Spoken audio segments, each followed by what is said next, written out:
क्या हो गया? अरे क्या हो गया? क्या हुआ? क्या हो गया? मलिक साहब क्या हुआ? किसको अलाउ नहीं है? वाली बात किसको अलाउ नहीं है? किसने ऑर्डर दिखाओ जरा, ऑर्डर दिखाओ, ऑर्डर दिखाओ ना यार, किसने अलाउ नहीं किया है? दिल्ली विधानसभा के शीतकालीन सत्र का तीसरा दिन है। पहले और दूसरे दिन की तरह तीसरे दिन भी देखिए जोरदार हंगामा हो रहा है। विधानसभा परिसर के बाहर ही बैरिकेडिंग लगाई गई है। जो आम आदमी पार्टी के विधायक है, ये वो विधायक है जिन्हें निष्कासित कर दिया गया। ये लोग यहाँ पे प्रदर्शन कर रहे हैं। दिल्ली पुलिस ने यहाँ पे बैरिकेडिंग कर रही है। बड़ी संख्या में दिल्ली पुलिस के जवान भी यहाँ पर तैनात है। पूरा मामला ये समझते क्या है?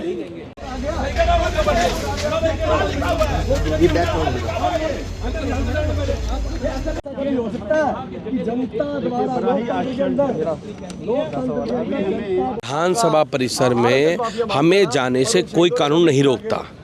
हाउस की प्रोसीडिंग से हमें सस्पेंड किया गया है, लेकिन विधानसभा परिसर में हमारा एलओपी का कार्यालय है। विधानसभा में शहीद आजम भगत सिंह की मूर्ति है, बाबा साहब अम्बेडकर की मूर्ति है। मुझे वहाँ जाने से कोई नहीं रोक सकता है। दिल्ली की मुख्यमंत्री सदन में खड़े होकर, जो ऐतिहासिक सदन है, उस सदन के अंदर खड़े होकर वहाँ पर शहीद आजम भगत सिंह का अपमान करती हैं। वो कहती हैं कि शहीद आजम भगत सिंह ने अंग्रेजों के खिलाफ बम नहीं फोड़ा था, उन्होंने बम फोड़ा था कांग्रेस के खिलाफ। मुख्यमंत्री जी को इतिहास की जानकारी नहीं है और भारतीय जनता पार्टी का डीएनए रहा है। वो शुरू से ही हमेशा से वो भगत सिंह जी का अपमान करती आई है और अंग्रेजों की चाटुकारिता करती आई है। वो ब्रिटिश शासन को के खिलाफ सुनना नहीं चाहती है कुछ भी। तो ये सरकार जो है तानाशाह सरकार है और ये सरकार हमें अंदर रोक रही है। रोड पे हमें बैरिकेड कर रोका गया जो बिल्कुल असंवैधानिक है।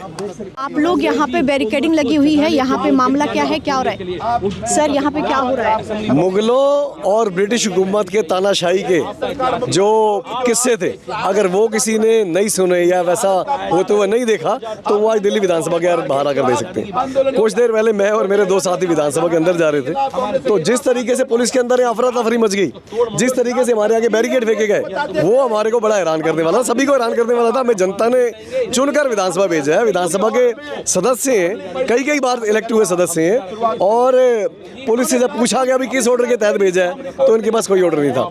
बहुत देर बाद आनंद फानन में एक ऑर्डर ये दे पाए जिसपे लिखा साफ साफ कि हम 3 दिन तक विधानसभा की जो प्रोसीडिंग है उसमें पार्टिसिपेट नहीं कर सकते। पर अपने लोगों को तो कार्यालय में जाने से कौन रोक सकता है हमारे को? हमारे आप लोग को सदन से निष्कासित कर दिया गया था, अब ऐसा ऑर्डर जारी हुआ है कि आप लोग विधानसभा परिसर में नहीं जा? नहीं, ऐसा कोई ऑर्डर नहीं है। विधानसभा की प्रोसीडिंग में हमें जाने पर पाबंदी है 3 दिन के लिए, पर हमारे ऑफिस में जाने पर कोई पाबंदी नहीं है। इसके पहले भी हर असेंबली में इस तरीके के निष्कासन हुए हैं।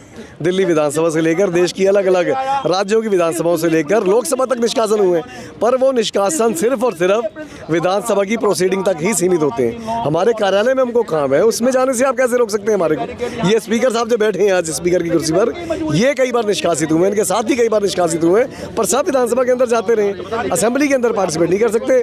वो मानते हैं चलो इन्हें तो कम जानकारी हो सकती है। मुख्यमंत्री साहिबा को कम जानकारी हो सकती है जो कहती है कि शहीद आजम भगत सिंह जी ने अंग्रेजी हुकूमत के खिलाफ नहीं, कांग्रेस के खिलाफ जंग लड़ी थी। पर ये पुलिस वालों को तो ऑर्डर पढ़ के समझ आना चाहिए।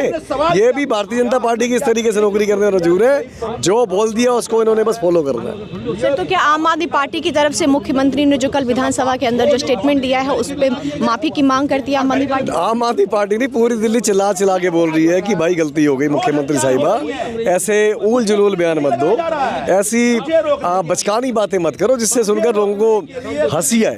तो मुख्यमंत्री साहिबा रोज ही वो बातें करके दिल्ली वालों को बता रही हैं बार बार कि नहीं जी हमें तो पार्टी ने कुर्सी पे बिठा दिया, हमारी तो इतनी जानकारी है, अपनी जानकारी बताओ, हम रोज ज्ञान परोसते रहेंगे और आप लेते रहो। सर, तो इस मामले को लेकर के आम आदमी पार्टी आगे क्या करेगी? देखिए, आम आदमी पार्टी ही नहीं, पूरे दिल्ली वाले इस चीज को लेकर परेशान है। आप खुद ध्यान रखा, अंदाजा कीजिए कि एक 5वीं 7वीं क्लास के बच्चे को भी इतिहास की इतनी जानकारी होती है। पूरे आज़ादी के इतिहास में एक ही शख्स को शहीद आजम का दर्जा मिला और वह शहीद आजम भगत सिंह।